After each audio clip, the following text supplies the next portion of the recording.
10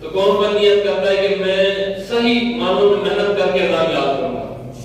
اچھا جی، اب ہم عابد بھائی کو میں گزارش کروں گا کہ جو بندہ بھی اذان یاد کر کے عابد بھائی کو سنائے گا، عابد بھائی اس کو اذان دینے کی آپ اجازت دیجیے، ٹھیک ہے؟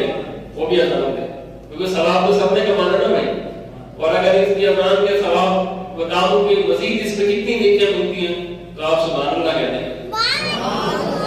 37 کروڑ کے مطابق اس میں لکھا گیا ہے، غالباً مجھے یاد نہیں پڑ رہا پورا، 37 لاکھ یا 37 کروڑ نیکیاں ملتی ہیں اذان کے جواب پر، اذان کے جواب پر. لیکن جو اذان دے گا اسے کتنے ملیں گے پھر؟ اذان کے جواب پر جو کتنی نیکیاں ہیں. اور بروز معاشر لوگ ایک ایک نیکی کو ترسیں گے، ایک ایک نیکی کو. تو سارے نیت کریں کہ عابد بھائی کو جو بھی اذان سنائیں گے تو انشاءاللہ تعالیٰ یہ ان کی اجازت سے اور یہ سن کر اگر آپ بہترین دے سکتے ہیں یا آپ کی غلطی بھی آپ کو نوٹ کروا دیں گے، مگر نہ پھر آپ کو اذان دینے کی اجازت بھی دیں. آگے اقامت جو ہے بالکل اس سے ملی جلی ہوئی ہے. اقامت اس سے جس کو اذان یاد ہوئی تو وہ تکبیر بھی آرام سے کہہ سکتا ہے، تکبیر میں بھی یہی کہا جاتا ہے. لیکن یہاں پہ ہم تھوڑا آہستہ سے الفاظ پڑھتے ہیں تو یہ اذان ہو جاتی ہے. جب اس کو ہم تیز پڑھیں گے تکبیر کے لیے ویسے بھی یہی کہا گیا کہ اس کو جلدی جلدی پڑھا جائے. جیسے اللہ اکبر اللہ اکبر اللہ اکبر اللہ اکبر، چاروں کو اکٹھا بھی آپ ملا سکتے ہیں. اشہد ان لا الہ الا اللہ، اشہد ان لا الہ الا اللہ، اشہد ان محمد رسول اللہ، اشہد ان محمد رسول اللہ، حی علی الصلاۃ حی علی الصلاۃ حی علی الفلاح حی علی الفلاح.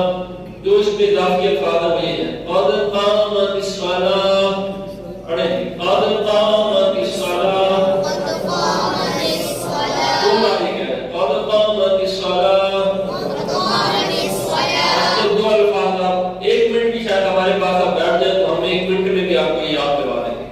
پھر آپ نے پڑھنا اللہ اکبر لا الہ الا اللہ، حی علی الفلاح. جب پڑھا جائے گا تو اس پہ کھڑے ہونا سنت مبارکہ ہے کہ جب بھی جماعت کے لیے آ کر بیٹھے اور مؤذن جب حی علی الفلاح پر اقامت پڑھے تب آپ کھڑے ہوں تو یہ سنت آپ کی ادا ہو جائے گی. اب آئیں گے انشاءاللہ تعالیٰ اذان کے بعد کی دعا، یہ سن لیتے ہیں، کوشش کریں گے. اب کیونکہ اتنی دیر میں سکھا تو نہیں سکتے آپ کو، آپ سن لیں کہ کتنا کس انداز سے یہ پڑھا جاتا ہے. تو پھر اس کے بعد آپ ٹائم دیں، یہاں بھی مدرسہ باغبان بھی لگتا ہے، ان کو بھی کہیں کہ وہ بھی آپ کی ساتھ تعاون کریں گے، وہ آپ کو یاد کروا دیں.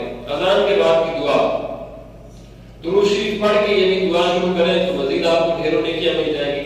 آپ یہ بتائیں کہ درود شریف پڑھنے سے نیکیاں ملتی ہیں یا نہیں ملتی؟ تو بس سمجھ لیں درود شریف پڑھنا بھی جائز ہو گیا ہمارے لیے، کیونکہ ہم تو مسلمان ایمان والا تو نیکیوں کے پیچھے بھاگتا ہے، ہمیں تو نیکیاں چاہیے. تو اسی لیے کوئی کہے کہ یہ جائز نہیں، کوئی کہے بدعت ہے، جو ان کو کہو جو کچھ بھی ہے ٹھیک ہے، لیکن یہ پڑھنے سے ثواب ملتا ہے، بس ہمیں ثواب چاہیے. چلیں اس کے بعد پہلے دعا پڑھ لیں. اللہم رب هذه الدعوة التامة والصلاة القائمة آت سيدنا محمدا الوسيلة والفضيلة والدرجة الرفيعة وابعثه مقاما محمودا الذي وعدته وارزقنا شفاعته يوم القيامة إنك لا تخلف الميعاد برحمتك يا أرحم الراحمين. اس کا ترجمہ سننے کتنا پیارا ہے. اے اللہ عز و جل اس دعوت تامہ اور صلاۃ القائمہ کے مالک، جو اذان دی اس کے مالک اور نماز کے مالک، تو ہمارے سردار حضرت محمد مصطفیٰ صلی اللہ تعالی علیہ وسلم کو وسیلہ اور فضیلت اور بہت بلند درجہ عطا فرما.